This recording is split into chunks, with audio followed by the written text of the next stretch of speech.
और मेरे दोस्त क्या हाल। मेरा नाम मोहित है और मैं केडीके कॉलेज से हूँ।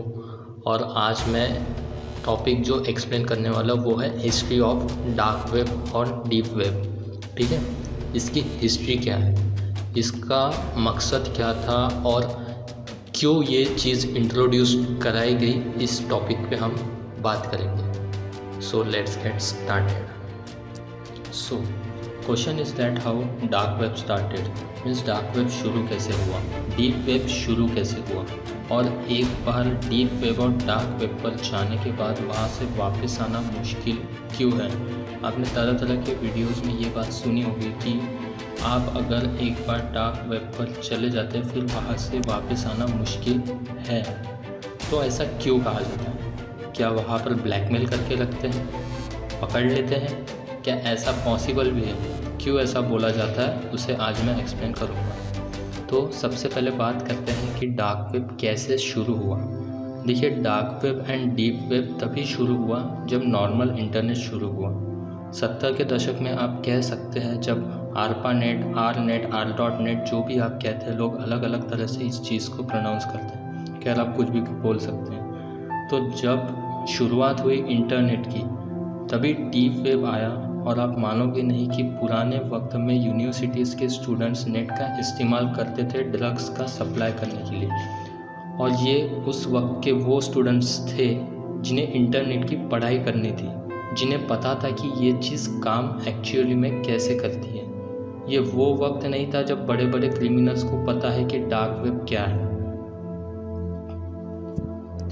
ये तो बाद में हमें पता चला जब सिल्क रोड नाम की वेबसाइट आई, जहाँ पर लिटरली कुछ भी बेचा या खरीदा जा सकता था, और बाद में वो बंद कर दी गई अमेरिकन गवर्नमेंट के थ्रू। सिल्क रूट के बारे में आप जानते होंगे, वो अब बंद हो गई है। तो यहाँ पर जब इंटरनेट शुरू हो रहा था तभी ये डीप वेब भी शुरू हो रहा था। आगे चलकर जैसे इंटरनेट पर वर्ल्ड वाइड वेब आया, टिम बर्नर्स-ली ने इंटरनेट के ऊपर एक और अच्छी चीज़ बना दी थी, जो कि थी www, वर्ल्ड वाइड वेब, जिसकी वजह से वेबसाइट वगैरह सर्व की जा सकती थी। और ये उस समय के हिसाब से बहुत बड़ी चीज़ थी। तो यहाँ पर आगे चलकर जो यूएस का डिफेंस डिपार्टमेंट है, उसने टॉर का आविष्कार किया। अगर आप देखेंगे द ओनियन रूटर, जो टॉर ब्राउज़र है, जो डीप वेब को सर्व करने में इस्तेमाल किया जाता है, उसकी फंडिंग भी अमेरिकन गवर्नमेंट ही करती है।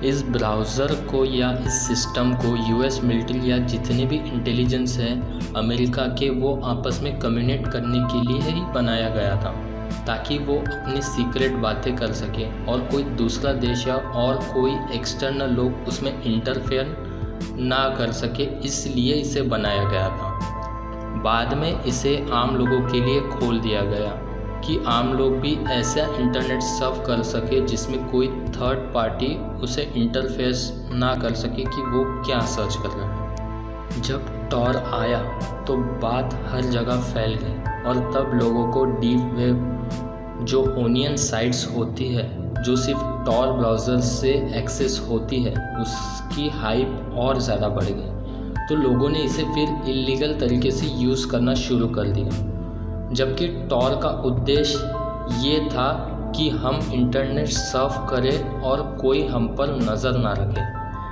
बेसिकली सेंसरशिप से बचने के लिए ये चीज़ थी।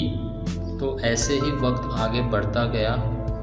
फिर आया 2010 का वक्त, जब बिटकॉइन को इंट्रोड्यूस कराया गया। जब बिटकॉइन के बारे में लोगों को ज़्यादा पता चलने लगा, जब लोगों को ये बात पता चली, तो अब ये वक्त आ चुका था कि इस चीज़ की हाइप बहुत ज़्यादा, बहुत भयंकर तरीके से बढ़ चुकी थी और इतनी सीक्रेट हो चुकी थी कि अब जब तक आपके पास लिंक ना हो, आप उस साइट तक पहुंच नहीं सकते। तो फिर ये ऐसा क्यों कहा जाता है कि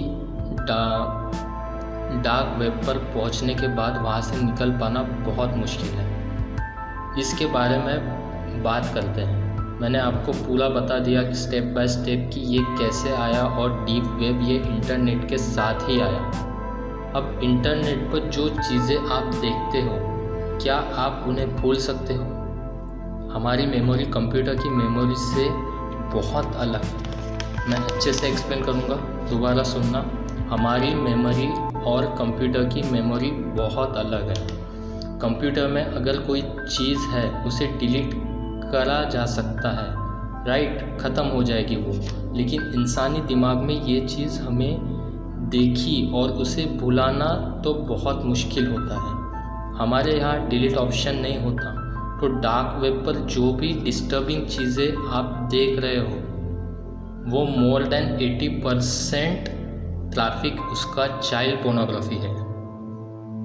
पता है आपको ये सब बातें? ऐसी इल्लीगल चीज़ों से डार्क वेब भरा हुआ है।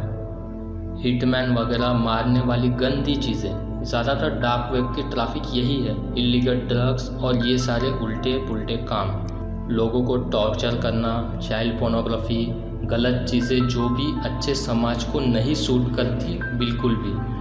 तो डार्क वेब पर जाकर भगवान ना करे आपको गलत चीज़ें दिख जाए। पहले तो मैं ये बोलूँगा कि आपको जाना ही नहीं है वहाँ पर, लेकिन आपको दिख जाती है तो ये ऐसी चीज़ें नहीं है कि आप अपने दिमाग से भूल पाओ, क्योंकि ये वो चीज़ें नहीं होती ज़िंदगी में जो आप भूल जाओ। ये दिमाग से चली नहीं जाती, ये बहुत बुरा असर डालती है दिमाग पर। तो वो जो असर है उससे आप वापस नहीं आ सकते। इसलिए कहा जाता है कि डार्क वेब पर जाने के बाद आप वापस नहीं आ सकते, बहुत मुश्किल है वहाँ से आना।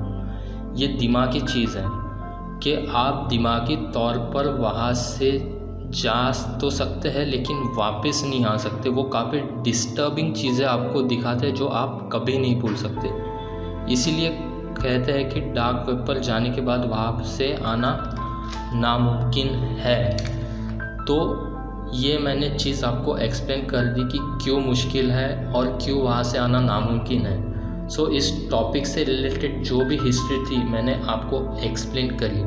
होप सो आपको टॉपिक समझ आ गया होगा। अगर आपको कोई और डाउट्स है तो आप बिल्कुल इसे विकिपीडिया पर, गूगल पर, यूट्यूब पर बेझिझक सर्च कर सकते हैं और इस टॉपिक को और एक्सप्लोर कर सकते हैं। Thank you so much.